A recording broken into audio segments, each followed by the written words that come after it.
ఆఫీస్లో బహుజన democratic student federation ఆధ్వర్యంలో memorandum ఇవ్వడం జరిగింది. దీని ముఖ్య ఉద్దేశం ఏంటంటే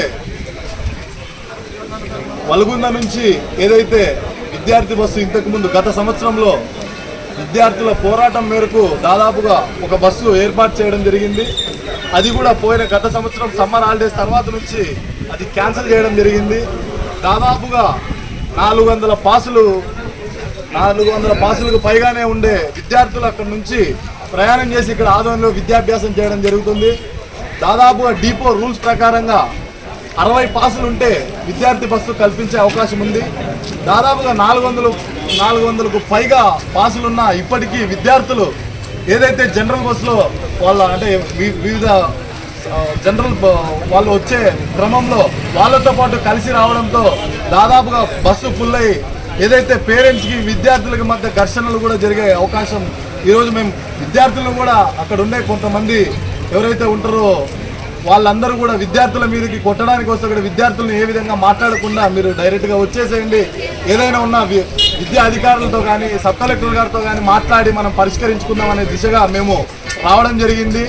ఏదైతే డిపో మేనేజర్ గారికి ఇప్పటికీ దాదాపుగా 5-6 సార్లు మేము పోయి వినతి పత్రం ఇచ్చిన ఆయన వాదన ఏంటంటే ఆ రూట్లో రోడ్డు సరిగా లేదు, మీ విద్యార్థులందరూ కలిసి రోడ్డు వేయండి అప్పుడు మేము బస్సు సౌకర్యం కల్పిస్తామనే విధంగా ఆయన మాట్లాడుతున్నాడు. అదేవిధంగా 6 గంటలకి ఏదో ఒక బస్సు వస్తుంది, 6-6:30కు ఆ మధ్యలో బస్సు వస్తుంది, ఆ బస్సుకు రావచ్చు కదా, మీరు ఏమైనా అమ్మాయిలు అంత నిదానంగా రెడీ కావడానికి అనే విధంగా ఆయన మాట్లాడటం జరుగుతుంది. ఏదైతే పల్లెటూరులో చిన్న గ్రామాల్లో ఉండే ప్రజలు వాళ్ళు 6 గంటలకే లేచి పనులకు పోవడం కానీ ఇవన్నీ విధంగా జరిగే క్రమంలోన విద్యార్థులే అన్ని పనులు ఇంట్లో ఉండే పనులన్నీ చేసుకొని వాళ్ళ విద్యాభ్యాసం చేయడానికి అక్కడి నుంచి ఎన్నో కష్టాలు పడి రావడం జరుగుతుంది. వీళ్ళు చూసినట్టయితే చాలా దారుణంగా ఆయన డిపో మేనేజర్ గారు ఇప్పటికీ ఏదైనా మాట్లాడితే చాలు మేము ఆ ఊరికి విద్యార్థి బస్సు కల్పించాలంటే మీరు ఖచ్చితంగా ఆ ఊరికి రోడ్డు వేయండి అనే విధంగా మాట్లాడడం జరుగుతుంది. ఈ అధికారులు కూడా ఎలా ఉన్నారంటే నిమ్మకు నీరెత్తిన విధంగా ఏదైతే మేము విద్యార్థి సంఘాలు కానీ ఎవరైనా కానీ ఏదైనా సమస్య ఉందని వస్తే వీళ్ళకి ఏ పని లేదు, ఊరికినే తూతూ మంత్రంగా వచ్చి మాట్లాడుతున్నారనే విధంగా మాట్లాడడం ఇది భావ్యం కాదు. ఏదైనా సమస్య ఉంటేనే విద్యార్థుల పట్ల మాట్లాడే అవకాశంగా వస్తాం కానీ ఊరికే చిన్న సమస్యల మీద మేము వచ్చి ఏదో ఫోకస్ కావడానికి విధంగా మేము రామని తెలియజేస్తున్నాము. ఏ అధికారులు అయితే ఉన్నారో వీళ్ళందరూ తెలుసుకోవాలి. చాలా దారుణంగా విద్యార్థులు అక్కడ బస్సు స్టెప్స్ మీద నిలబడి వాళ్ళు ఎవరైనా కింద పడి వాళ్ళకి జరగరాని అపాయం ఏదైనా జరిగితే ఖచ్చితంగా బహుజన డెమోక్రటిక్ స్టూడెంట్ ఫెడరేషన్గా ఏ విధమైన చర్యకైనా మేము సిద్ధంగా ఉన్నాం. ఎందుకంటే పిల్లల భవిష్యత్తు వాళ్ళ పేరెంట్స్ చాలా అన్యూన్యంగా పెంచుకుని ఉంటారు కాబట్టి ఏదైనా చిన్న ఆ పిల్లలకి చిన్న గీత పడ్డా మేము మాత్రం సహించేది లేదు. ఇది ప్రతి ఒక్క అధికారి దృష్టిలో పెట్టుకొని వెంటనే విద్యార్థి బస్సు కల్పించే విధంగా కృషి చేయాలని మేము కోరుకుంటున్నాము. దయచేసి ఈ అవకాశం ఇచ్చిన అధికారులందరికీ అలాగే మీడియా వాళ్ళకి కూడా నమస్కారాలు తెలియజేసుకుంటూ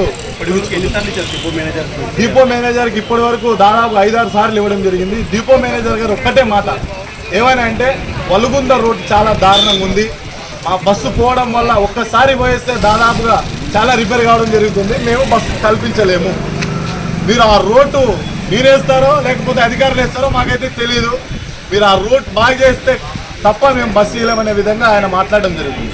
ఆయన మాట్లాడడంతో పాటు ఏదైనా చిన్నగా మాట్లాడినా విద్యార్థుల మీదకి ఆయన ఏదో రౌడీ ముఖంగా వచ్చే విధంగా మాట్లాడడం కూడా జరుగుతుంది.